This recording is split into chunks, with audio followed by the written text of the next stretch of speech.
오늘 창세기 13장 11절 볼 차례죠? 13장 11절에서 18절까지. 18절까지 우리 다경자매님이 똑바로 한번. 네. 그리하여 롯이 요단의 온 평지를 택하고 롯이 동쪽으로 옮겨가니 그들이 서로에게서 갈라서더라. 아브람은 가나안 땅에 거하였고 롯은 평지의 성읍들에 거하여 자기 장막을 소돔을 향해서 쳤더라. 그러나 소돔인들은 사악하였고 주 앞에 극심한 죄인들이었더라. 롯이 아브람에게서 갈라진 후에 주께서 아브람에게 말씀하시기를 이제 내 눈을 들어 내가 있는 곳에서부터 북쪽과 남쪽과 동쪽과 서쪽을 바라보라. 이는 내가 보는 모든 땅을 내가 내게 줄 것이며 내 씨에게 영원히 주고 내가 내 씨를 땅에 티끌 같게 할 것이니 사람이 땅에 티끌을 셀 수 있다면 내 씨도 셀 수 있으리라. 일어나서 그 땅을 가로와 세로로 걸으라. 내가 그것을 내게 주겠음이라 하시더라. 그때 아브람이 장막을 옮겨 헤브론에 있는 마므레 평지에 와서 거하며 그곳에서 주를 위하여 제단을 쌓았더라. 아멘. 자, 12장부터 우리가 지금 이스라엘의 역사적 사실이죠. 이스라엘 역사적 사실인데 이 역사적인 사실임에도 불구하고 그 가운데 영적인 뜻을 다 담고 있다. 그래야만 성경이다. 왜 그런가 하면 이 성경 말씀은 이 땅에 있는 사람들, 이 땅에 있는 주님에 속한 사람들이 이 말씀을 보고 예배를 드림과 동시에 천계의 천사들도 똑같이 이 말씀을 가지고 예배를 드리기 때문에 이것이 만약에 영적인 뜻이 없다고 한다면 천계에서는 예배를 못 드리겠죠. 그러겠죠. 왜? 천사들은 영이기 때문에 이 말씀 가운데 있는 영적인 뜻으로부터 가르침을 받고 또 그것으로부터 주님께 예배를 드린다는 것을 우리는 잘 알 수가 있습니다. 가장 기본적인 것이지만 천사는 사람입니다. 천사와 사람은 다른 것이 아니라 사람이 죽으면 천사가 되는 것입니다. 아셨죠? 주님에 속한 사람이 죽으면 천사가 되는 것입니다. 그러니까 이 땅에 지금 육을 입고 있는 주님에 속한 사람, 주님에 속한 사람들은 영이라는 측면에서 보면 천사라는 것이죠. 쉽게 말하면 영이라는 측면에서 보면 천사라는 것입니다. 그런데 그것이 다만 우리가 이 감관에 매여 있는, 다시 말씀드리면 육을 입고 있는 모양으로 지금 우리가 예배를 드리고 있는 것이다. 그래서 우리는 말씀을 가시적 시각에서 보는 것이죠. 눈으로 보는 거예요. 오감에 의해서 말씀을, 문자적인 뜻을 보는 것입니다. 그러나 살리는 것은 영이기 때문에 이 눈으로부터 말씀의 문자적인 뜻을 보나 그럼에도 불구하고 그 가운데 영적인 뜻들을 우리는 알아야 된다는 것입니다. 왜? 살리는 것은 영이기 때문에 그것을 알지 못하고서는 우리가 주님을 알 수가 없다는 것을 우리는 잘 알 수가 있습니다. 그래서 12장 이하에 기록되어 있는 것은 이스라엘 역사임에도 불구하고 그 가운데 반드시 영적인 뜻을 다 담고 있다. 1.1핵이라는 말씀의 뜻이 그 뜻입니다. 1.1핵도 변함이 없는, 변개치 아니하는 주님의 말씀의 뜻입니다. 그 말씀의 뜻이. 그것을 우리는 지금까지 1장부터 또 계시록 통해서 우리는 그 영적인 뜻들이 무엇인가 하는 것을 수도 없는 방법으로 입증을 했었고, 그리고 지금도 공부를 하고 있는 것입니다. 만약에 그것이 부분적으로 사람이 지어낸 것이라고 한다면 어떻게 창세기 1장에서 말하는 내용하고 말씀하고 있는 내용과 계시록서 말씀하고 있는 내용, 그리고 지금 우리가 보고 있는 이런 부분들이 하나도 틀림없이 바둑의 사각이 맞는 것처럼, 바둑판에 사각이 맞는 것처럼 딱딱 맞아 떨어질 수가 있겠는가 하는 것을 우리가 명확하게 알 수가 있습니다.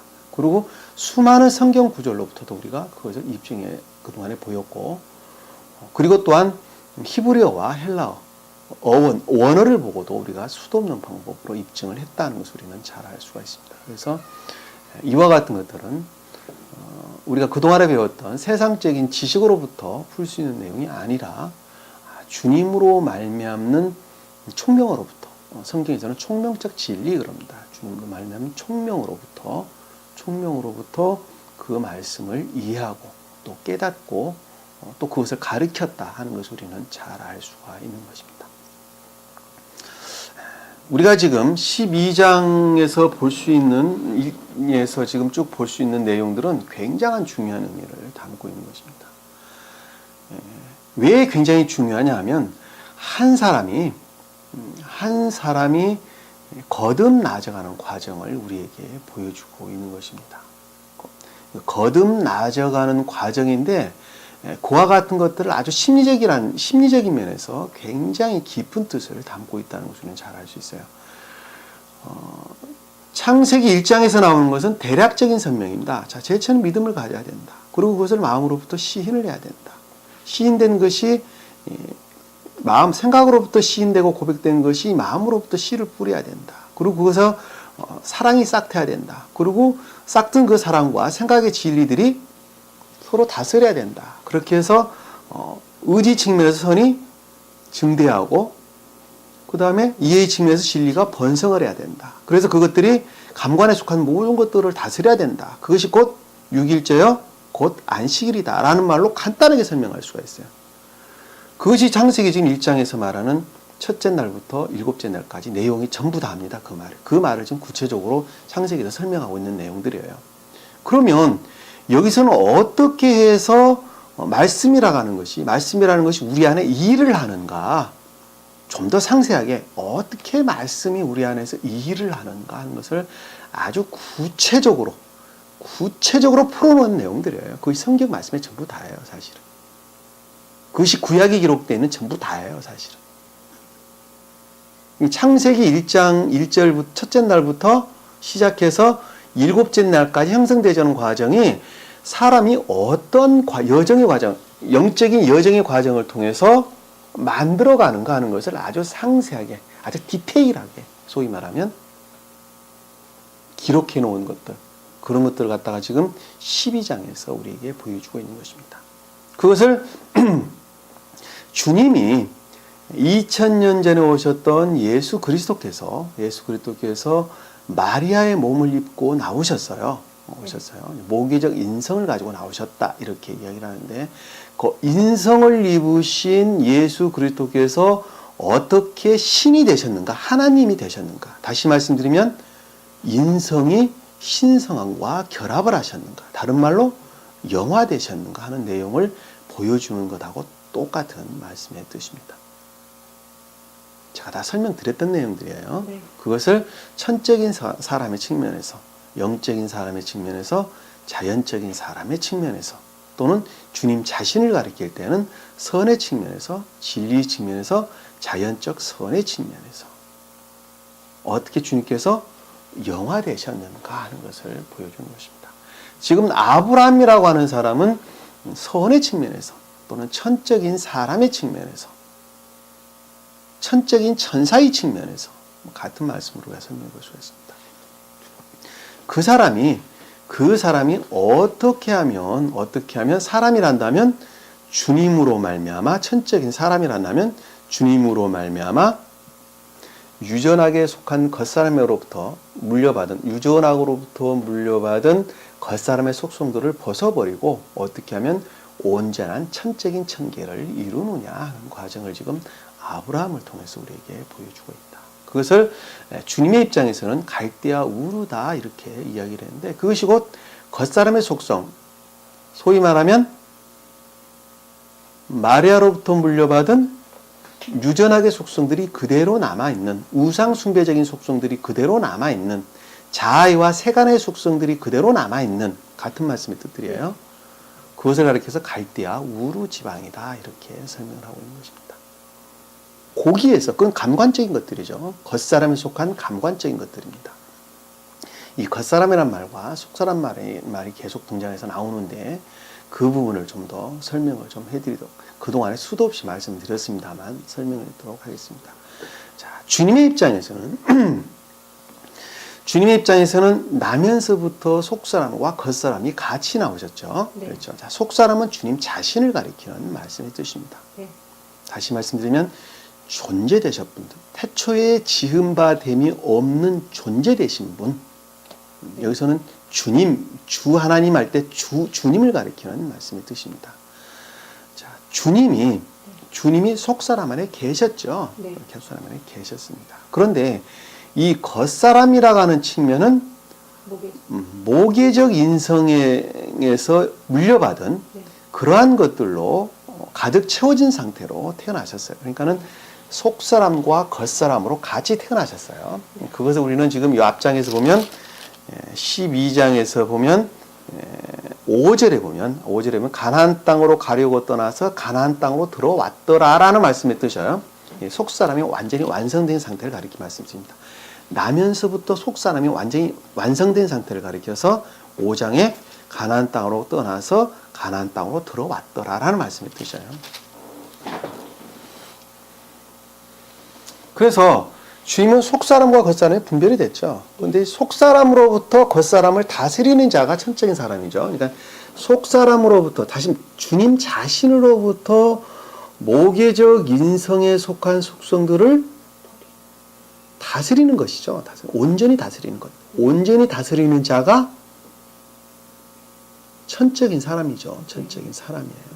그러니까 주님께서는 모계적 인성으로 물려받은 감관에 속한 겉사람에 속한 감관적인 것들을 지금 다스리려는 과정이 지금 우리에게 보여주고 있는 것인데 이 내용이 지금 그거 내용들이에요. 제일 처음에는 지식이라는 측면에서 배우는 과정을 우리에게 보여주고 있고 그 다음에는 생명이라는 차원, 다시 말해 의지 측면에서 또는 감관적인 생명의 측면에서 그것들을 벗어버리는 과정을 오늘 우리가 배워야 될 과정을 지금 우리 보고 있는 것인데 이 지식이라는 측면에서 겉사람으로부터 비롯된 기억지에 속한 지식들 그것으로부터 주님에 대해서 또는 하나님에 대해서 교회에 대해서 갖가지 것들을 알고 있는 지식들이 있었어요. 자, 그런 것들은 곧 선을 이룰 수가 없는 것들이었죠. 그래서 그것은 겉사람으로부터 비롯된 지식으로부터는 교회를 이룰 수가 없다. 그리고 그것으로부터는 선이 모독을 당한다. 이렇게 해서 그러니까 그거 대신 겉사람으로부터 비롯된 기억지에 속한 지식들로부터 말씀을 아는 것이 아니라 주님으로 말미암는 총명적 진리로부터 또는 주님으로 말미암는 지혜로부터 또는 총명으로부터 말씀을 알아야 되겠죠. 알아야 된다는 것을 이집트로 갔는데 사례를 누구로? 누이로 속였다라는 말씀의 뜻입니다. 그러니까 사례를 가라는 교회를 가리키는 말씀일 그 당시 그와 같은 생명의 상태에 속한 교회죠. 교회인데 사례가 천적인 것들과 영적인 것들을 우러르는 그때 당시 교회, 그와 같은 생명의 상태의 교회를 가리키는 말씀의 뜻이라는 거예요. 그런데 그것들을 기억지로부터 취하게 되면 아브라함이 죽는다는 말씀은 선이 모독당한다는 말씀의 뜻인데 그것을 갖다가 주님으로 말미암는 총명적 진리로부터 그것을 취해야 된다고 그랬죠. 그것을 갖다가 내 누이라고 속이자라고 했어요. 그래서 그걸 바로와 그 신하들이 바로의 궁으로 들였다라는 말씀의 뜻이었죠. 네. 자, 그것으로부터 기억지로부터 취했던 교회에 속한 것들을 지식들 그것들이 분리되어 가는 과정이 지금 우리에게 보여줬어요. 네, 아셨죠? 그래서 아래 쭉 보면 자, 재앙을 내리시니라는 말씀이 드셔요. 자, 17절에 그 집의 큰 역병으로 재앙을 내리시니라는 말씀이 듯이 기억지에 속한 지식으로부터 말씀을 알았던 것들을 버리는 것이야. 버리는 그것이 곧 재앙이에요. 왜? 그것은 곧 영버리고 영원한 정죄를 뜻하는 말씀의 뜻으로 우리가 쉽게 도출해 볼 수가 있습니다. 그리고 주님으로 말미암는 총명적 진리로부터 교회에 속한 것들을 많이 얻었는데 그것을 가리켜서 성경에서는 뭐라고 이야기하고 있어요? 자, 양과 소와 소나기와 남종과 여종과 암나기와 낙타라는 말로 우리에게 설명을 해주고 있어요. 아시죠? 그러니까 소유한 모든 것들이에요. 소위 말하면 이 소유한 모든 것들을 가리키는 말씀의 뜻이에요. 그것을 누이로 일컫는 총명적 진리로부터 얻었어요. 왜? 누이라고 속여서 바로가 누이를 취했죠. 취해서 그 대가로 줬다니까요. 그 대가로. 그렇죠? 자기 궁화로 드린 대가로 사례를 누이라고 속인 대가로 속여서 그것으로부터 자기는 멸망할 뻔했는데 그 대가로서 뭘 주게 되냐면 앞에 말한 양소, 나귀, 무슨 낙타 이걸 줬단 말입니다. 그러니까는 총명적 진리로부터 취한 것을 우리가 명확하게 이해할 수가 있단 말입니다. 그리고 그것들이 이제 기억지에 속한 겉사람으로부터 기억지에 속한 지식으로부터 완전히 분리되어져 가는 과정을 우리가 20절에서 12장 20절에서 봤죠. 그랬죠? 머리 그려지세요? 이거 머릿속에 그냥 파노라마처럼 쫙 그려져야 돼요. 그래야 앞으로 나오는 말씀의 뜻들을 좀 더 간단하게 설명으로 이해를 할 수가 있어요. 여기 지금 이해를 못하게 되면 뒤에 있는 흘러나오는 아브라함 이야기, 이삭 이야기, 야곱의 이야기도 다 알 수가 없어요. 이해할 수가 없어요. 이게 굉장히 중요한 부분이에요. 그래서 내가 늘 계속 지금 반복해서 설명을 드리는 거예요. 왜? 이 부분을 머릿속에 정확하게 머릿속에 담고 있지 않으면 머릿속에 정확하게 그리고 있지 않으면 뒤에서 흘러나온 말들은 아무것도 알 수가 없다니까. 그냥 피상적으로 와 닿게 돼요. 아, 그러나 그 사람은 그냥 세상적인 것이고 속 사람은 그냥 주님의 것이단다. 이렇게 단순하게 와버린다니까. 그리고 아주 구체적인 내용들을 설명을 하려면 이해를 할 수 없어요. 그러니까는 머릿속에 정확하게 그리고 있어야 돼. 내가 실질적으로 그림을 그릴 수가 있어야 돼. 머릿속에 딱 상상을 하면서. 그럼 내가 말할 수 있어야 돼, 지금. 그렇게까지 바뀌어야 된다고, 상태가. 그래서 지금 계속 설명을 제가 드리는 거예요. 아셨죠? 그렇게 해서 12절에서 지금 겉사람 기억 지식적으로도 완전히 분리가 됐죠. 그리고 지금 아브라함이 이집트를 떠나는데 그 떠날 때에 아내와 롯도 같이 떠났다 그랬어요. 그렇죠? 자, 아내와 롯도 떠났다라는 그와 같은 교회 상태인데 이 롯이라고 일컫는 겉사람에 속한 감관적인 것들이 함께한 상태라는 것을 우리가 잘 알 수 있어요. 그러면 지식으로부터 떠났는데 감관적인 것들이 함께 갔다는 말이 무슨 말입니까? 자, 지식이라는 측면에서는 주님으로부터 깨닫고 이해하는 것은 갈라졌다니까. 내가 기억지로부터, 자, 그 말이 무슨 뜻이냐면, 자, 내가 진리를 알아요. 진리를 아는데, 이 진리를 아는 것은 주님으로부터 알아요? 내 기억, 지식으로부터 아는 거예요? 주님으로부터 아는 것이죠. 그런데 사람은 어떻게 하는 것이죠? 자기 스스로부터 안다고 생각을 하죠. 스스로부터 안다고 생각하는 것을 아까 이 바로를 일컫는 말의 뜻이에요. 아셨죠? 누이라고 속여서 취했다는 아까 말했던 당신 마음을 사례를 내가 취할 뻔하지 않았냐는 말씀의 뜻이에요. 그러니까 뭐냐면 이 진리를 아는데 이 진리를 아는 것은 주님으로 말미암아 아는 것인데 그럼에도 불구하고 사람은 그것을 자기 지식으로부터 알고 있다고 생각을 하시죠? 그래, 생각을 하죠. 근데 그것을 아브라함은 확실하게 분리를 지금 해버렸단 말이에요, 지금. 그랬죠? 나중에 가면, 요셉의 이야기가 나오는데, 41장 정도 가면, 40장이나 41장 잘 모르겠는데, 이 나일강에서 올라온 살찐 소 7마리와 비쩍 마른, 바짝 마른 7마리 소가 나오는, 암소가 나오는 내용이 나오는데, 그 뒤에 나오는 암소 7마리가 먼저 나온 살찐 암소 7마리를 먹어버린 과정이 나오게 되고 그 뒤에 보면 이삭이 잘 여문 이삭 7개 나와 있는데 비쩍 마른 이삭 7이 나와서 그걸 또 먹어버리는 과정이 나온단 말입니다. 나일강에서 암소가 나왔다고 하는 것은 기억지에 속한 지식들인데 그 지식으로부터 진리를 깨닫고 이해하는 것을 가리키는 말. 이 암소라는 건 진리를 가리키는 말씀의 뜻이에요. 내적인 진리, 자연적 내적 진리를 가리키는 말씀 뜻입니다. 근데 뒤에서 나온 비쩍 마른 암소가 살찐 암소를 잡아먹었다라고 하는 말씀의 뜻은 진리를 깨닫고 이해하는 것은 주님으로 말미암아 깨닫고 이해하는 것임에도 불구하고 그것이 자기 스스로부터 그것을 취했다고 생각한다는 말. 그걸 삼켜봤다는 말 뜻이에요. 그 말의 뜻이. 자기 스스로로부터 그걸 삼켰다고 생각하는 거예요. 아셨죠? 자, 여기 지금 물컵이에요. 물컵인데, 요건 무엇으로부터 보죠? 빛으로부터 보는 것이죠. 빛이 없다면 볼 수 있어요? 없어요? 없다니까요. 그럼에도 불구하고 빛은 전혀 이 사람이 볼 수가 없고, 그냥, 내가 스스로 이걸 취했다고 생각한다니까? 내가 스스로 이걸 봤다고 생각한다니까요. 왜? 빛이 없으면 보지를 못한다니까요. 그럼에도 불구하고 내가 눈으로 보고 있지 않느냐라고 이야기를 하는 거예요. 그러니까는 빛으로부터 봤음에도 불구하고 자기가 보고 있다고 말하는 거야. 이것을 내가 취했다라는 말씀의 뜻이에요. 이 바로가 그 사람이라니까요, 지금. 아셨죠? 그것이 지금 어떻게 바뀐 거예요? 아, 이것은 컵인데 빛으로부터 내가 이것을 보고 있구나라고 하는 것을 자기가 시인하는 거예요. 시인하는 거. 마음으로부터 시인하고 고백하는 거예요. 그것을 총명적 진리다. 주님으로 말미암아 깨닫고 이해한 총명적 진리다 그러는 거예요. 아셨죠? 그러니까 모든 것들은 주님으로 말미암았다는 것을 고백하는 것이죠. 여기서 지금 아브라함이라고 하는 것은 유아 시절의 어린아이, 예수 그리스도를 같이 했기 때문에 어린아이 때 주님도 우리와 똑같은 인간과 별반 다를 것 없는 중생의 과정을 걸으셨다. 주님은 영화의 과정이라고 설명하는데 걸으셨다니까요. 주님은 누구로부터? 주님 자신 스스로로부터 속사람에 계신 존재 되셨던 속사람으로 계시던 주님 자신 스스로로부터 그것을 깨닫고 지각해서 가시는 거고 인간은 주님으로 말미암아 주님께서 임유하신 진리로부터 선에서 비롯된 진리로부터 우리는 그것을 깨닫고 이해하는 거예요. 아셨죠?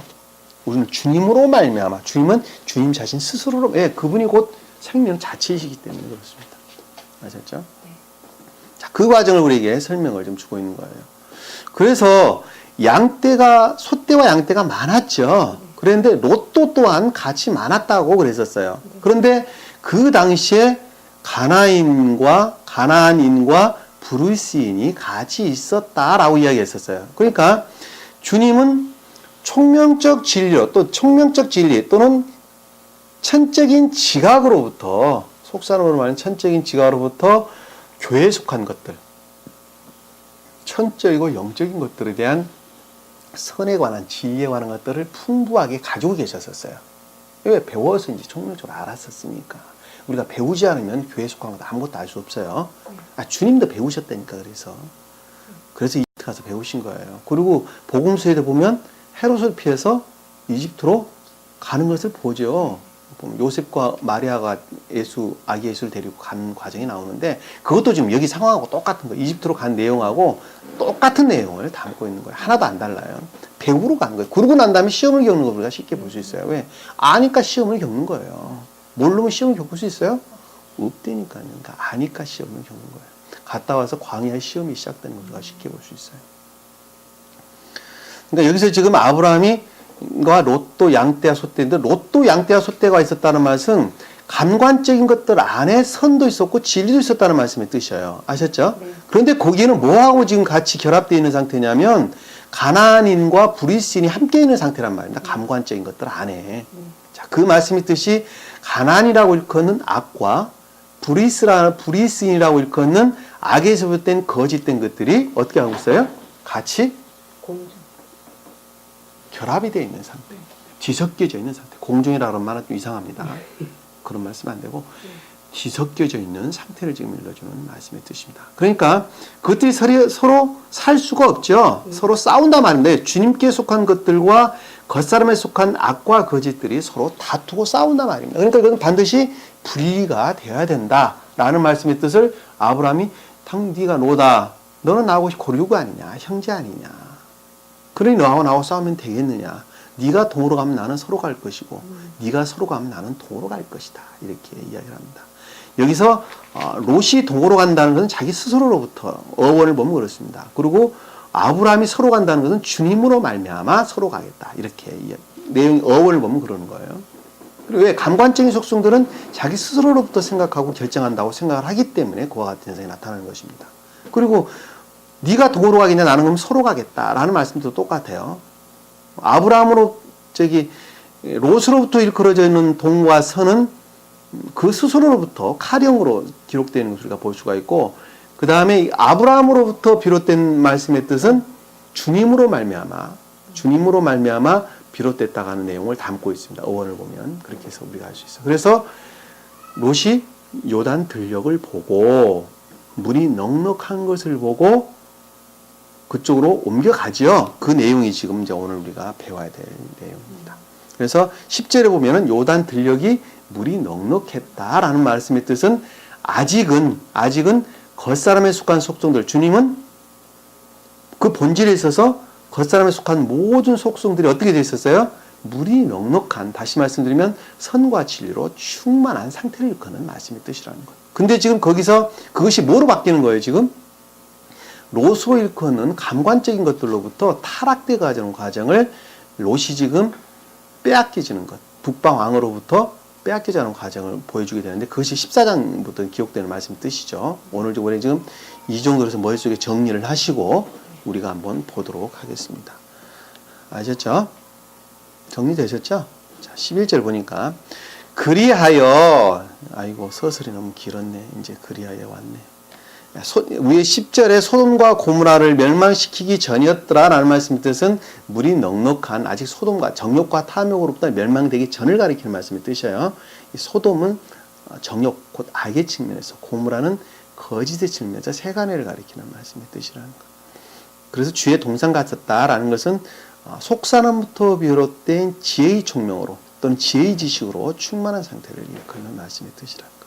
11절에 보니까 그리하여 롯이 요단의 온 지평을 택하고 롯이 동쪽으로 옮겨가니, 자, 롯은 감관적인 것들이라고 그랬어요. 감관적인 것. 겉사람에 속한 감관적인 것들을 가리키는 말씀의 뜻이에요. 요단이라는 것은 가나안 땅의 경계를 이루는 요단강. 다시 말씀드리면 가나안 땅의 가장 마지막 경계, 소위 말하면 교회의 마지막 경계를 가리키는 말씀의 뜻이라는 거예요. 교회의 경계를 가리키는 말씀의 뜻이에요. 가나안 땅을 건너면 구원을 못 받는 거예요. 소위 말하면. 가나안 땅이 경계, 가나안 땅으로 올 것인가, 가나안 땅으로 벗어날 것인가 하는 경계를 가리켜서 요단을 가리키는 말씀의 뜻이에요. 아셨죠? 자, 그 들녘을 바라봤더니, 그 들녘이 지금 바라보니까는 물이 넉넉했죠. 숨과 질로 충만한 상태였다는 것. 근데 지금 그 평지를 택했다는 말씀의 뜻은, 여기 평지는 그 요단 들녘을 가리키는 말씀의 뜻이에요. 평지라는 말이 성경에서 골짜기를 가리키는 말이 아니라, 여기서는 뭐라고 그러더라?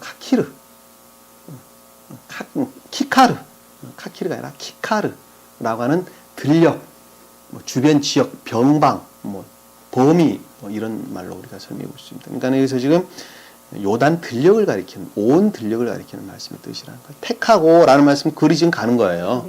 근데 롯이 동쪽으로 옮겨가니 라는 말씀, 동쪽으로 좀 여행을 하는 것이죠. 네. 여행을 하는 것인데, 여기 보면은 동쪽이라는 말이 우리가 지금 신경을 써봐야 되겠는데, 이 동쪽은 주님 자신을 가리키는 말씀의 뜻이죠. 근데 여기서 동쪽으로 옮겨갔다는 말씀의 뜻은, 자, 주님과의 결합을 가리키는 말씀의 뜻인데, 여기 보면 자기 스스로로부터 주님과 결합을 가리키는 말씀의 뜻인데, 여기 지금 보면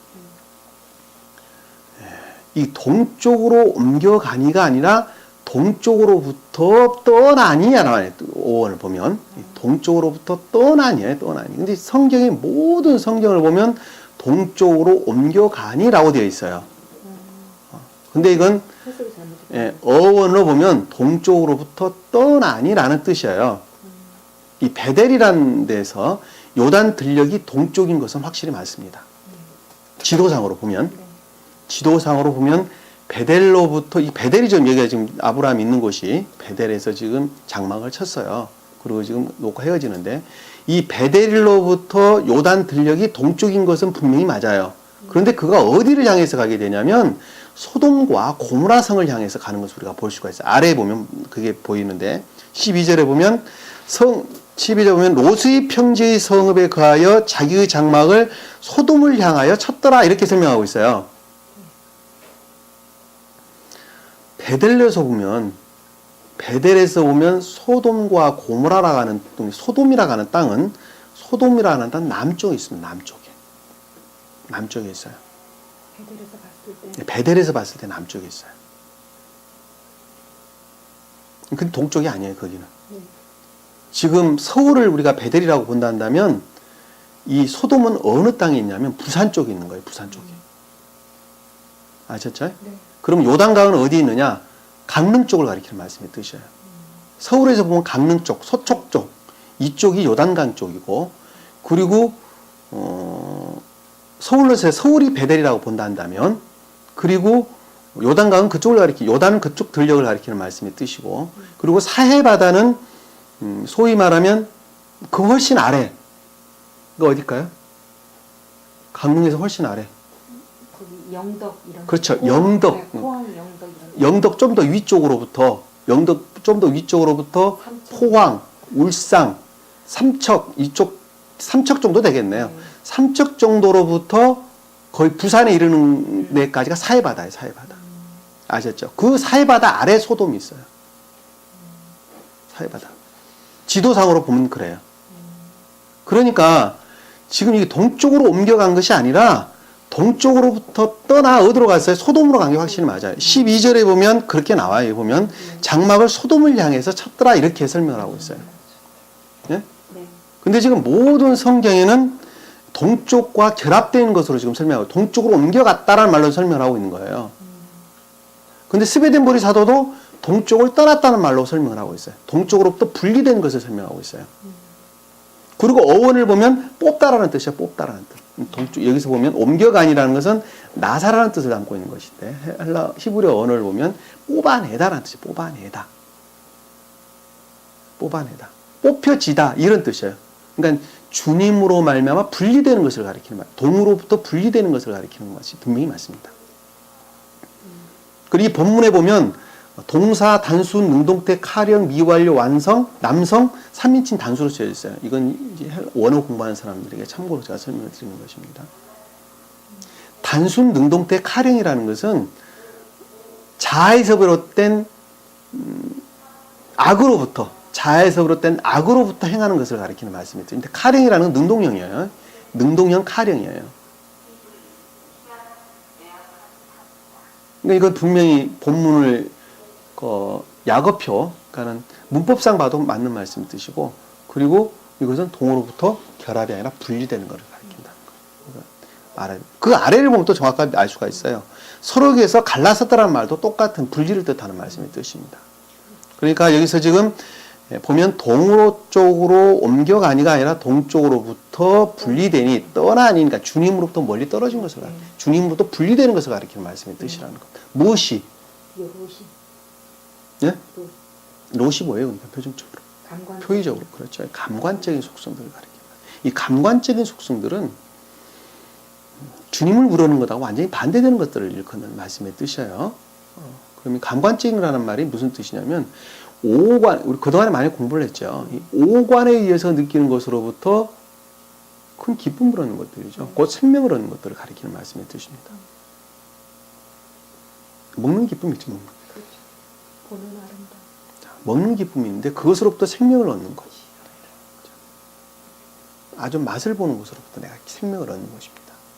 육의 생명이 곧 내적인 생명으로 오게 되는 것이죠. 육체의 생명이 곧 내적인 생명으로 오는 것입니다. 눈으로 보는 아름다움이 내 안에 내면으로 들어오게 되는 것입니다. 겉사람으로부터 비롯된 것들 모두 가리킵니다. 세상에 명예를 얻는 것도 마찬가지죠. 세상에 명예를 얻는 것도 명예를 얻는 것으로부터 내적인 기쁨을 얻는 것이죠. 그리고 쾌락도 마찬가지죠. 영광도 마찬가지죠. 그러니까 이 모든 것들, 그러니까 영광, 명예, 쾌락, 어떤 즐거운 탐이, 이 모든 것들이 다 감관, 오관에 의해서 느끼는 것으로부터 우리에게 오는 것들을 가리켜서 감관적인 속성이다 그러는 거예요. 그것은 오직 자에서 비롯된다는 걸 우리 잘 알 수가 있어요. 나를 사랑하는 것으로부터 비롯되는 것입니다.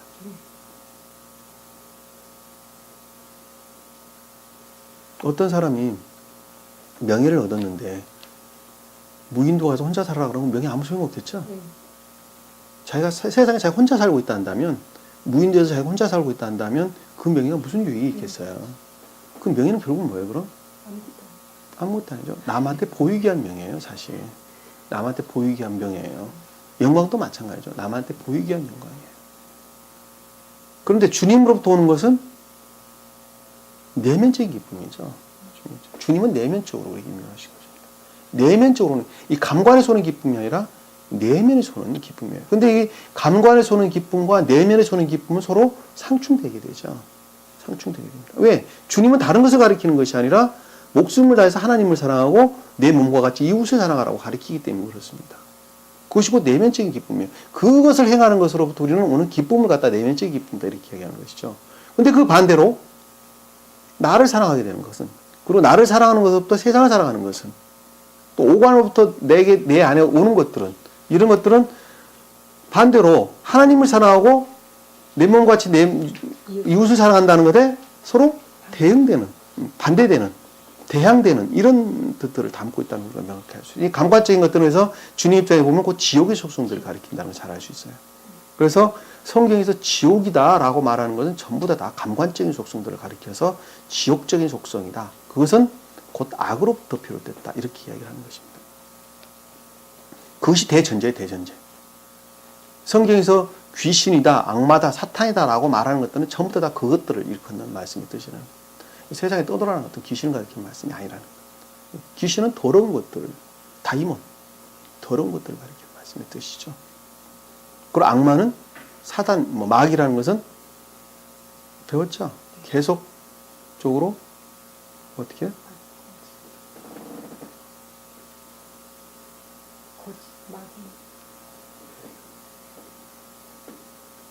참소하는 자를 가리키는 뜻이죠. 참소하는 자. 감관적인 속성으로부터 계속 주님에 속한 것들을 해코지 하는 것들을 가리키면서 마귀다, 참소한다 이런 말들. 야, 그게 무슨 진리냐, 진리. 야, 우리가 눈에 보이는 것이 다지. 무슨 연기가 있기는 뭐가 있지. 이런 식으로 계속적으로 참소하는 것을 가리켜서 마귀다 이렇게. 사탄은 곧 자아를 가리키는 말씀의 뜻이라는 것. 잘 알수 있습니다. 그 이제 번역하는 사람이 마귀라 그랬다, 악마라 그랬다. 그건 뭐 뒤죽박죽 섞어가지고 어느 때는 귀신이라고 사탄이라고 그러니까 그건 별 신경 쓸 것도 없습니다. 이 성경이 이 단어들을 그들이 보면 이제 해석을 하면서 각가지 말로 해석을 하는데 이게 다 뒤섞여 놨어요. 그래서 문자의 뜻으로부터는 그것을 알 수가 없어요.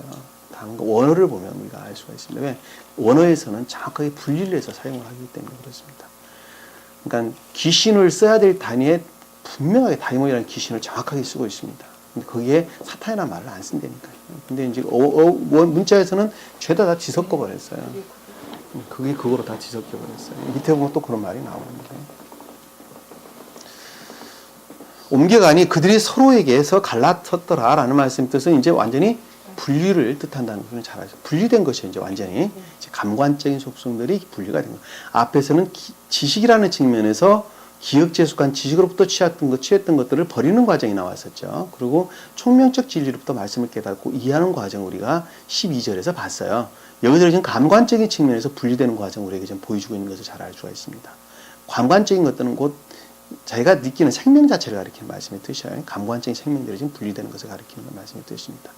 이 13절에 보니까 12절에 보니까 아브라함은 가나안 땅에 거하였고 천적인 상태에 머물렀다는 말씀의 뜻이죠. 가나안 땅은 곧 이 천적인 사람의 측면에서 천적인 교회를 가리키는 말씀의 뜻입니다. 가나안 땅에 거하였다라는 말씀의 뜻이에요.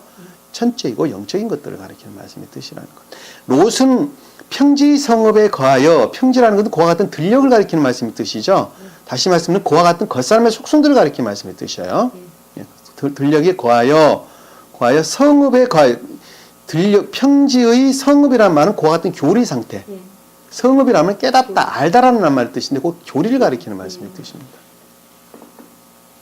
깨닫다, 눈뜨다, 일어나다라고 하는 우르라는 말에서 비롯된 단어인데 히브리어로 보면 그것은 그와 같은 생각의 상태. 이해가 되시죠? 그와 같은 계도에 의한 그와 같은 생각의 상태. 그와 같은 교리 상태, 이렇게 우리가 설명해 볼 수가 있죠. 교리의 상태에 거하여 자기의 장막을, 이 장막이라는 말은 아할이라고 하는, 오헬이라고 하는 외적인 예배 상태를 가리키는 말씀의 뜻인데 여기서는 동사로 쓰여졌어요. 여기서는 명사지만은 어원을 보면 동사로 쓰여졌습니다. 다시 말씀드리면 그와 같은 삶의 상태를 가리키는 말씀의 뜻이에요. 예배라고 하는 삶의 상태를 가리키는 말씀의 뜻이라는 것.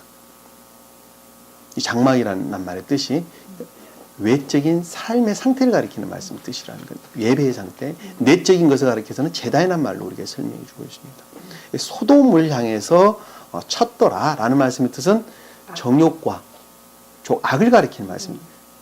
그러니까 자아에서 비롯된 정욕, 탐욕에 속한 속성들에 가까워져 있는 상태를 일컫는 말씀의 뜻이에요. 아셨죠? 향해서 쳤더라라는 말씀의 뜻이에요. 아까 제가 자연적인 뜻을 하는 입장, 다시 말하면 지도상에서 제가 설명을 해드렸어요. 네. 자연적인 뜻의 측면에서 영적인 뜻을 다 담고 있다 그래서 이스라엘 땅에 있는 모든 것들은 다. 그렇기 때문에 자연적인 뜻 또한 영적인 뜻과 대등하다는 걸 제가 알 수가 있어요. 다 표준적인 뜻들을 다 담고 있다는 거예요. 이스라엘에 있는 나무 하나까지, 땅 지명 이름 하나까지, 그리고 이름 하나까지도, 위치 하나까지도 전부 다 영적인 뜻들을 다 담고 있다고 제가 말씀을 드렸습니다. 그래서 거기가 천계라고 이야기를 하는 거예요. 그래서 자연적인 뜻의 측면에서 설명을 드렸고, 영적인 뜻은 정욕, 탐욕 뭐 이런 것들로 가득 차 있는 상태에 기울어져 있는 것을 지금 가리켜서 소돔을 향해 쳤더라라는 말씀의 뜻이에요. 그러니까 그 지금 감관적인 것들이 지금 세상을 우러르는 상태로 좀 바뀌어져 가는 것이죠. 지금 바뀌어져 있다는 걸 알 수 있어요. 13절에 보니까 그러나 소돔인들은, 자, 소돔 땅에 살고 있는 사람들은 사악하였고 주 앞에서 그가 극심한 죄인이었더라. 악에 속한 자들은 자, 사악하다는 건 악의 측면에서, 죄인이라는 것은 거짓 측면에서 설명해 주고 있는 것입니다. 알죠? 이 사악하다는 것은 깨뜨리다, 악하게 되다, 뭐 이런 뜻이에요. 죄인이라는 말은 벗어나다, 빗나가다, 뭐 이런 뜻을 담고 있는 것입니다. 그러니까 주님으로부터 아주 빗나간, 그리고 선에 대해서 완전히 파괴된, 네? 죄인이라는 말은 주님으로부터 완전히 빗나간, 그리고 사악하다는 말은 선의 측면에서, 생명의 측면에서 완전히 파괴된 자아에 속한 탐욕으로 가득 차 있는 생명의 상태를 가리키는 말씀. 죽어 있는 상태를 가리키는 말씀. 지옥의 영으로 가득 차 있는 생명의 상태를 가리키는 말씀. 지옥에 속한 가득 찬 생명의 상태가 아니죠. 생명의 상태라는 말은 하면 안 됩니다. 지옥의 영으로 가득 찬 상태, 죽어 있는 상태를 지금 가리키는 말씀의 뜻이라. 죽음이 뭐예요? 그러니까 죽음이 쉽게 말하면. 지옥. 네? 지옥. 지옥이 죽음인데 내 생명의 상태가 어떻을 때 지옥이라고 이야기하는 거예요. 자아로 가득 찬 상태. 세상을 우러르고 사는 상태. 세상을 우러르고 사는 상태를 죽어 있다, 사망했다, 멸망당했다. 지금 여기서 보면 소돔인이 사악하였고 주 앞에서 극심한 죄인이었더라 라는 말씀의 뜻이에요. 좋은 집 사달라고 조르지 마세요. 좋은 차 사달라고 조르지 마세요. 형편껏 사시면 됩니다. 좋은 옷 사달라고 조르지 마세요. 세상에서 큰 영광, 기쁨 얻는 것을 큰 기쁨으로 여기지 마세요. 다만 얻어야 됩니다. 좋은 집도 살아야 되고 좋은 옷도 입어야 됩니다. 그리고 명예도 얻어야 되고 영광도 얻어야 됩니다. 그러나 그것들은 다 무엇을 위해서? 주님을 우러르는 도구로서 그것을 살아야 됩니다. 그러니까 그것이 있어도 그만, 없어도 그만인 것이에요. 쉽게 말하면 우러른다는 말은, 주님을 우러른다는 말은 그것은 그냥 부속물이라는 거죠. 부속물. 사람이 말하는 액세서리에 지나지 않는다는 걸 알 수 있습니다. 근데 그것이 주인 행세를 하면 완전히 망하는 것이죠. 그것이 주인 행세를 했다는 것을 가리켜서 겉사람이 속사람을 지배했다라는 말씀의 뜻이에요. 네? 도구로서 이용됐다라는 말이 속사람으로부터 겉사람을 지배했다라는 말씀의 뜻입니다. 아시죠? 지금 아브라함이 지금 여기서 롯하고 분리되었다라는 말씀의 뜻이 무엇이냐면 속사람으로부터 겉사람을 완전히 다스리는 상태를 가리키는 말씀의 뜻이라는 거예요. 분리라는 말이 떨어져 없어졌다는 말이 아니라 속사람으로부터 겉사람을 완전히 다스리는 상태로 바뀐 것을 가리켜서 분리됐다 이 말씀의 뜻이에요. 상태라는 측면에서 보면 그렇습니다. 칼로 딱 무를 잘라가지고 네 것, 내 것 나누듯이 그 말씀의 뜻이 아니라 속사람으로부터 겉사람에 속한 모든 속성들을 완전히 다스리고 있는 상태를 가리켜서 분리됐다라는 말씀의 뜻이에요. 영적인 뜻이 그래요. 네.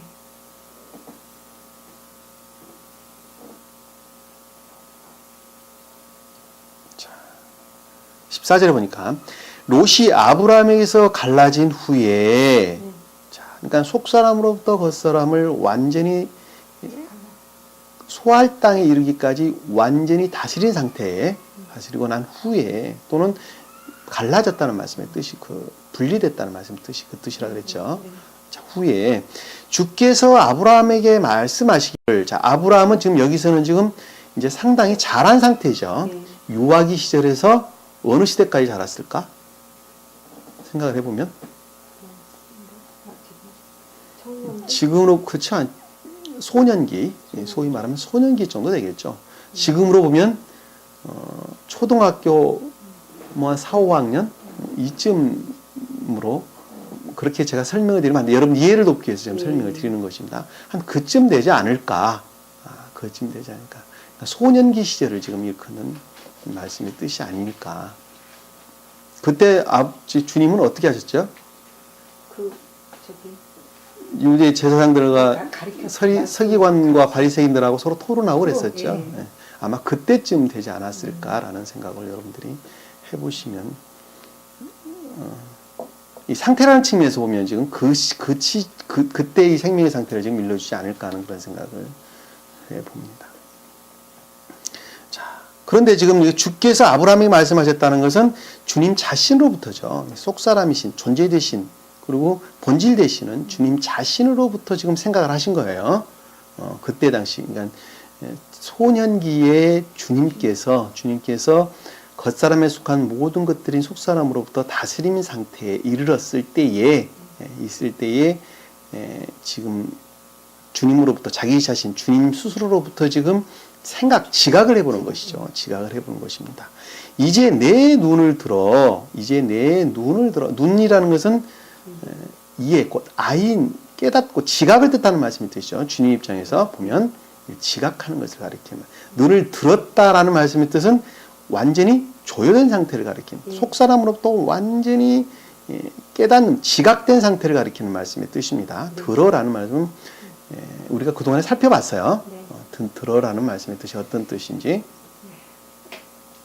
눈을 들어 내가 있는 곳에서부터 내가 있는 곳이다 라는 말씀의 뜻은 고와 같은 생명의 그렇죠. 이 곳이라는 장소를 가리키는 말씀의 뜻인데 그것이 곧 생명의 상태를 일컫는 말씀의 뜻이라는 것. 가나안 땅에는 모든 장소는 다 생명의 상태를 산에 있다, 언덕에 있다, 골짜기에 있다, 평지에 있다, 들녘에 있다, 무슨 블레셋 땅에 있다, 무슨 헤브론의 땅에 있다, 뭐 전부 다 생명의 상태를 일컫는 말씀의 뜻이라는 것. 여기서는 지금 그와 같은 생명의 상태죠. 예, 지금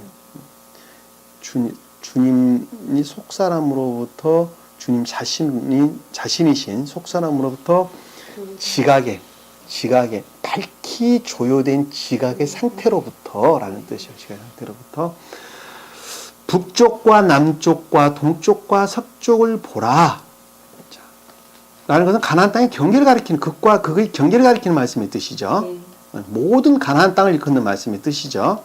자, 북쪽이라는 것은 지식의 측면에 좀 덜한데 남쪽이라는 것은 밝히 깨닫는 상태를 그리고 동쪽이라는 것은 선의 측면에서 주님께 아주 가깝게 결합된 상태를 그리고 서쪽이라는 것은 좀 더 덜한 상태를 일컫는 말씀의 뜻이라는 것.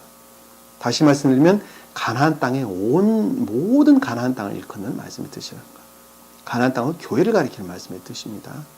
교회의 경계에서부터 내적인 것. 내적인 것은 사실 경계가 없어요. 내적인 경계가 없어요. 가장 외적인 바운더리부터 가장 내적인 것까지를 일컫는 모든 가나안 땅, 영적인 생명의 상태를 일컫는 말씀의 뜻이라는 것. 이는 내가 보는 모든 땅을 내게 줄 것이며 내 씨에게 영원히 주고자. 이는 내가 보는 모든 땅이라는 것은 이것도 모든 땅은 가나안 땅을 일컫는 교회를 일컫는 가나안 땅을 말씀하실 것입니다. 이 천적인 교회를 가리키는 말씀의 뜻이라는 거예요. 왜 여기서는 지금 천적인 교회의 측면에서 설명을 하고 있기 때문에 그렇습니다. 내가 본다는 것은 지각하고 깨닫고 이해하고 있는 모든 것들을 가리키는 말씀의 뜻이죠. 자, 내가 줄 것이며 라고 하는 것은 그것이 주님으로 말미암아 이루어진다는 말씀의 뜻이죠. 그것이 자, 가나안 땅이 주님으로 말미암아 이루어진다. 내가 준다라는 것은 주님으로 말미암아 이루어진다. 근데 그 밑에 보니까 어떤 사람에게 이루어진다 나냐 그랬더니 밑에 보니까 내 씨에게 영원히 주고 이렇게 설명했어요. 자, 아브라함의 씨로부터 준대요. 아브라함의 씨로부터. 아브라함의 씨에게 영원히 주고 자, 아브라함 곧 주님을 가리킨다 그랬죠. 자, 주님으로부터 씨는 뭘까 씨? 열매 맺은 자들, 주님에 속한 자들. 또 그 말씀도 있을 수 있고 또 자식이 씨라는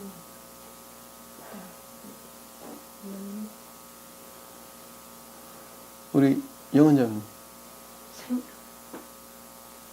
내 씨에게 영원히 주고 내 씨에게 영원히 준다. 씨에게. 자, 여기 보면 이 씨라는 낱말은 우리 창세기에 보면 창세기 1장 11, 12절에 보면 씨를 맺는 채소 또 씨를 가진 나무 할 때 이 씨와 같은 단어입니다. 같은 단어. 그럼 씨를 맺는 채소가 뭐였어요?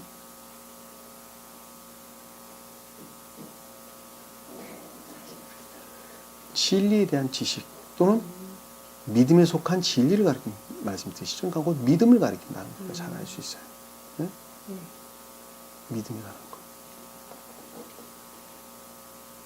여기서는 믿음이에요. 그러니까는 아브라함의 씨라는 것은 주님을 믿는 믿음으로부터 가나안 땅을 영원히 차지한다는 말씀의 뜻이죠. 바꿔 말하면 그 말이죠. 아브라함 주님. 그러니까 여기서 지금 아브라함은 지금 영화하신 주님을 가리키는 말씀의 뜻이죠. 영화하신 주님이 신령 진리로 신령선에서 비롯된 신령 진리 또 신령선과 신령 진리를 가리켜서 신령 인간이라 그랬죠. 그분으로 말미암아 다시 말씀드리면 신령선에서 비롯된 신령 진리로부터 신령 진리를 믿는 믿음으로부터 말씀을 믿는 믿음으로부터 가나안 땅을 차지할 것이다 라는 말씀이 되죠. 차지할 것이다. 영원히 죽어라고 하는 것은 영원한 생명을 얻는다는 말씀의 뜻이죠. 그렇죠? 자, 이 자연적인 뜻으로 보면 모든 사람들이 주님을 믿는 믿음으로부터 아브라함을 믿는 믿음으로부터 구원을 얻는다는 말씀의 뜻이죠. 이게 자연적인 뜻이에요. 자연적인 뜻. 여기서 씨라는 것은 제라, 시드, 종자를 가리키는 말씀의 뜻이에요. 종자를 가리키는 말씀의 뜻. 아셨죠? 그럼 성경에서 아들, 자손이라는 말은 벤이라는 말씀입니다. 벤. 이스라엘 자손 할 때는 이스라엘의 아들, 이스라엘 자손 할 때는 베냐민 할 때 벤도 같은 단어예요. 이 벤, 아들, 신하, 종 이런 단어 나왔을 때는 벤이라는 단어를 씁니다. 근데 성경에서는 이것도 지금 전혀 구분을 안 하고 같이 쓰고 있어요. 자손이 닿는단 말, 씨라는 어디 에서는 씨라고 번역을 하고 어디에서는 자손이라고 번역을 하고 어디에서 또 후손이라고 번역을 하고 이런 식으로 갖가지 말로 뒤섞여서 번역을 해놓으니까 영적인 뜻이 해석이 될 수가 전혀 없죠. 그러니까 원을 보지 않으면 그래서 해석이 안 됩니다. 분리를 분명히 하셔야 돼요. 그러니까 여기서 지금 씨라는 것은 시드, 그 믿음을 가리키는 말씀의 뜻이라는 거. 그 진리를 믿는 믿음이에요. 진리. 그 씨를 맺는 채소라는 것은 진리 지식 또는 믿음에 속한 진리를 가리키는 말씀의 뜻이라는 거. 우리가 창세기 공부하면서 우리가 잘 배웠을 테니까 설명을 하도록 하겠습니다. 영원히 준다는 말씀의 뜻이라는 거. 자, 16절에 보니까 내가 내 씨를 땅에 티끌 같게 할 것이며 내 씨, 주님을 믿는 믿음으로부터 교회. 자, 땅은 가나안 땅을 교회를 티끌은 먼지를 가리키는 말씀입니다. 먼지 같은 너희가 진리, 곧 주님을 믿는 믿음으로부터 가나안 땅을 차지한다는 말씀의 뜻이죠. 자, 주님을 믿는다 그러니까는 지금 개신교에서 말하는 오직 믿음은 그 말 아니에요. 신령 진리, 곧 진리를 믿는 믿음으로부터 영원한 가나안 땅을 차지할 것이다라는 말씀의 뜻이에요. 그것으로부터 밑에 보니까 땅에 티끌을 셀 수 있다면 내 씨도 셀 수 있으리라. 자, 사람이 땅에 티끌을 셀 수 있다면 내 씨도 셀 수 있으리라. 그러니까 도저히 셀 수가 없다는 말씀의 뜻이죠. 바꿔 말하면 다시 말씀드리면 그것들의 증대를 가리키는 말씀의 뜻이에요. 진리를 믿는 믿음으로부터 생명에 속한 선의 증대와 진리의 번성을 가리키는 말씀의 뜻이라는 거. 한없는 끝없는 진리 번성. 그리고 문자적인 자연적인 뜻으로 보면 영원한 인류의 구원을 가리키는 말씀의 뜻이죠. 교회에 속한 자나 또는 교회에 속하지 않는 자나 할 것 없이 진리를 믿는 믿음으로부터 영원히 구원을 얻을 모든 인류를 가리키는 말씀의 뜻이라는 거. 그거 자연적인 뜻이에요. 두 가지 측면에서 설명이 될 수 있는 것이죠. 무엇으로부터 된다는 거예요? 한마디로 가나안 땅을 어떻게 차지한다는 거예요? 무엇으로부터만? 믿음으로. 진리를 믿는 믿음으로부터. 진리를 믿는 자기들이 만든 자기들이 창안한 교리를 믿는 믿음이 아니라 이 말씀인 이 영적인 뜻을 담고 있는 이 성경 말씀인 그리고 영을 살리는 영적인 뜻을 그것을 신령 진리 그럽니다. 신령 진리. 문자적인 뜻을 자연적 신령 진리 그리고 내적인 뜻을 영적 신령 진리 그럽니다. 아셨죠? 자연적인 뜻도 신령 진리예요. 다만 그들이 영적인 뜻을 무지로부터 이것이 이화되고 더럽혀졌을 뿐이죠. 잘못 해석하는 바람에. 그러니까 자연적인 뜻도 굉장히 진리란 말입니다. 그러니까 우리가 자연적인 뜻을 무시해서는 돼야 안 돼요? 안 된다니까요. 예배에 열심히 참여해야 돼요. 그리고 교회도 열심히 나가야 돼요. 11조 생활도 열심히 해야 돼요. 갖가지 감사한금도 열심히 해야 돼요. 전도 생활도 열심히 해야 된다니까요. 안 하면 안 된다니까요. 그러나 그것이 영적인 것과 결합된 것으로부터 생명을 넣는다고 내가 그동안에 입이 마르도록, 입에 침이 마르도록 여러분들에게 설명을 해드렸으면 잘 알 수 있을 것입니다. 그래서 셀 수 없으리라 봤죠. 17절에 보니까 일어나서 그 땅을 가로와 세로로 걸으라. 자, 일어난다는 것은 완전히 깨닫는 지각의 상태를 일컫는 말씀의 뜻이죠. 조회된 사. 달리다굼 이럴 때 쿰이라는 단어를 씁니다. 쿰. 히브리어로 보면 쿰이 이 달리다굼 일어난다는 뜻이죠. 쿰이라는 원어를 보면 쿰이라 일어나다는 뜻이죠. 조회된 상태를 일컫는 말씀의 뜻이라는 것. 그 땅을 가로와 세로로 걸으라 라는 말씀이 이 땅은 가나안 땅을 가리키는 말씀의 뜻이죠. 자, 가나안 땅을 여기서 가로와 세로라는 말은 가로라는 말의 뜻은 길이를 나타내는 단어입니다. 길이. 가로라는 말이 아니라 길이. 소위 말하는 오레크라는 뜻인데 그 길이를 가리키는 말씀의 뜻입니다. 확장하다, 연장하다, 길게 하다라는 길이를 가리키는 말씀의 뜻입니다. 이 세로다, 세로로 걸으라는 세로라는 것은 넓이를 가리키는 말의 뜻입니다. 로하부, 넓이를 가리키는 말씀입니다. 넓게 하다. 다시 말씀드리면 길은 선의 측면에서 그리고 넓이는 진리 측면에서. 우리 계시록에 보면 세루살렘 성을 가리켜서 장광고가 나오죠. 길이, 넓이, 세로가 나오는데 높이가 나오는데 이 길이는 선의 측면에서 그리고 넓이는 진리 측면에서 그다음 높이는 선과 진리로부터의 계도의 측면에서. 계도란 말 무슨 말인지 아시죠? 자연적, 영적, 천적 그 계도를 가리키는 거예요. 계도는 수도 없이 많아요. 딱 세 개만 있는 건 아니에요. 자연적인 계도도 수도 없이 많고 영적인 계도도 수도 없이 많습니다. 그 사람 수만큼 계도가 있는 거예요. 사람 수만큼. 인류가 있는 수만큼, 사람 수만큼 계도가 있습니다.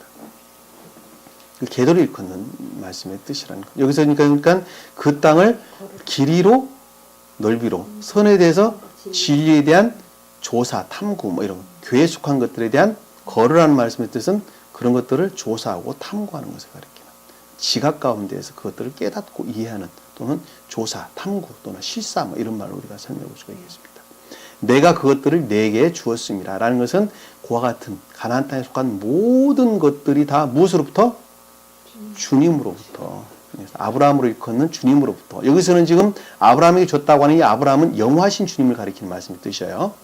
아셨죠? 앞으로 일어날, 장차 일어날 다 미래형이에요. 미래로 앞으로 미완료형이 미완료형. 주리라라는 말씀의 뜻이 그 뜻이에요. 그것을 지금 아래 이루어가는 과정이 지금 그려져 있는 거예요. 그것을 이루어가는 과정을 그려지고 있는데 그것을 복음서에서는 십자가에 못 박혀 죽으신 것으로부터 그 뜻이 완성이 되는 것이죠. 주리라는 말이 여기서 보면 지금 내게 주리라는 말씀이 그것이 완성되는 것입니다. 아셨죠? 그것을 주리라. 내 셀수 보니까 내게 주겠습니다 하시더라라는 말씀의 뜻이라는 거. 그리고 지금 여기 창세기에서는 아브라함이 이삭을 모리아산에서 바치죠. 주님께 바치는데 그때 이루어지는 것입니다. 그때. 그때가 지금 십자가에 못 박혀 주님께서 십자가에 못 박히신 그 생명의 상태와 소위 말하는 신성과 인성의 영화 합일의 상태와 그리고 아브라함이 이삭을 모리아산에서 바치는 그 상태가 신성과 인성의 합일의 상태를 가리키는 말씀의 뜻이라 같은 궤도에서 설명이 될 수가 있는 것입니다. 그래서 여기서 지금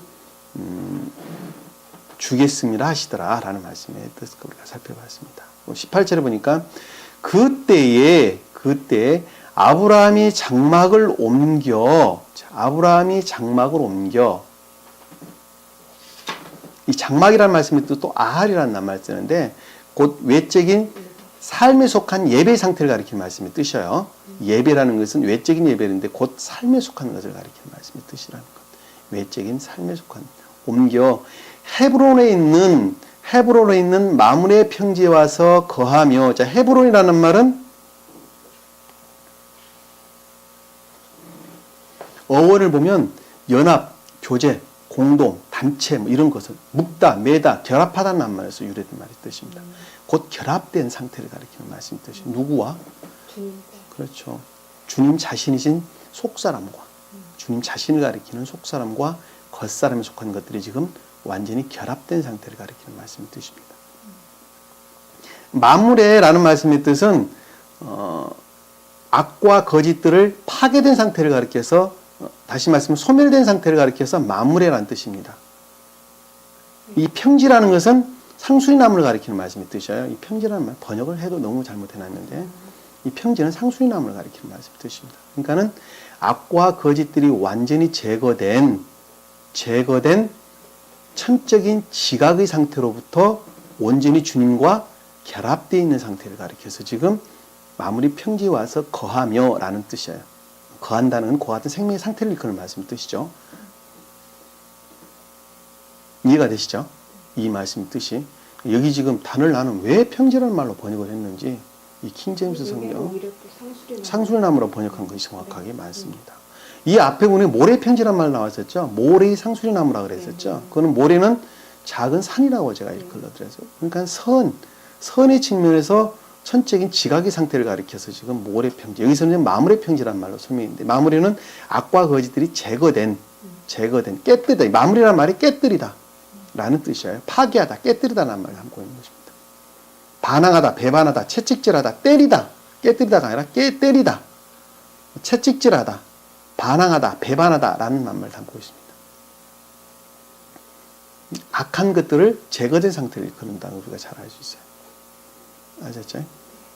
그래서 상수리나무, 천적인 지각의 상태를 가리킨다는 것. 그곳에서 주를 위하여 제단을 쌓았더라 라는 것은 주님과의 내적인 예배 상태. 이 제단이라는 것은 성경에서 뭐라고 설명했죠? 사륙하다, 희생제물을 드리다, 제물을 바치다 라는 말씀의 뜻인데, 악과 거짓들이 제거된 내적인 선의로부터 주님과의 하나된 상태, 주님 자신을 일컫는 속사람과의 결합의 상태를 일컫는 말씀의 뜻이라는 것. 그걸 제단을 쌓았다라는 말씀의 뜻입니다. 이 쌓았다는 것은 짓다, 세우다라는 뜻이죠. 그러니까 속사람으로 말미암아 짓고 세웠다는 말씀의 뜻입니다. 반.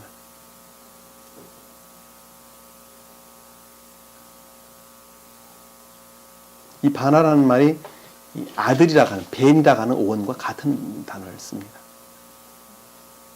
주님으로 말미암았다는 뜻이에요. 벤이라는 말 뜻이 그 어원이 바나라는 말에서 유래된 말의 뜻입니다. 짓다, 세우다 라는 진리 측면에 설명하고 있다는 걸 잘 알 수 있어요.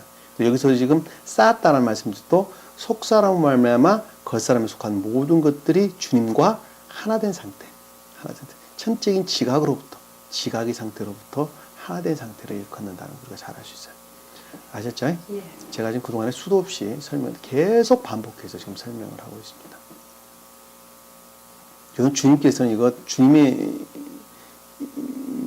일이니 나하고는 상관이 없다라고 생각한다면 아무런 의미가 없습니다. 곧 나 자신을 일컫는 말씀의 뜻이라는 것. 여러분들이 아까도 설명드렸지만은 세상을 우러르는 것만큼은 주님은 모독을 당하는 것입니다. 그리고 그것으로부터 서는 그만큼 파괴된다는 것을 잘 알 수가 있습니다. 그러니까 세상을 우러르는 것들, 이런 것들은 절대로 해서는 안 됩니다. 그리고 다만 그런 것들은 도구로서 내가 산에를 가야 할 이유도, 여행을 다녀야 될 이유도, 친구를 만나야 될 이유도 다 영적인 것들을 이루기 위한 도구로서 써야 됩니다. 가장 외적인 것들은 전도하기 위해서 할 수도 있는 것이고, 내적인 것들은 마음의 평안을 찾기 위해서, 또는 좀 더 영적인 것들을 깊이 고찰해 보기 위한 방법으로서 자연을 가서 심호흡도 한번 해보고, 자연도 바라보고, 찬바람도 한번 쐬보고, 여행도 한번 해보고 하는 거 할 수 있는 거겠죠. 그렇죠? 그러나 그것이 아니고 그것 자체가 목적이라 한다면 그것은 주님께 대적된다는 것을 우리는 잘 알 수가 있습니다. 그래서 오늘 주신 말씀을 마음속에 깊이 각인하시고 다음 시간에 보면 이제 겉사람에 속한 속성들이 저기 정욕, 탐욕, 욕망으로부터 빼앗기 롯으로 일컫는 것들이 지금 빼앗김을 당하는 그런 과정이 지금 우리에게 설명이 되고 있는데 이거 다음 시간에 우리 구체적으로 14절부터 살펴보도록 하겠습니다. 오늘 주신 말씀 마음속에 깊이 각인하시고 한 주간도 승리하는 저희 여러분 되기를 간절히 축원합니다. 아멘. 기도합니다. 사랑의 주님, 오늘도 주님께서 제게 귀한 말씀 주신 것을 감사드립니다. 생명 그것을 깨닫는데 참 어렵고 힘듭니다. 그러나 우리는 이제는 많은 공부를 했습니다. 했던 것만큼 기억 속에 담지 않도록 도와주시고 주님께서 주셨던 그 기억지에 속한 지식들이 저희 안에 생명으로서 일할 수 있도록 주님께서 축복하시고 인도해 주시옵소서. 남은 시간도 주께서 함께해 주시며 싸우며 예수님 이름으로 기도드립니다. 아멘. 주기도문합니다. 하늘에 계신 우리 아버지, 이름이 거룩히 여김을 받으시오며 나라의 마옵시며 뜻이 하늘에서 이룬 것 같이 땅에서도 이루어지이다. 오늘날 우리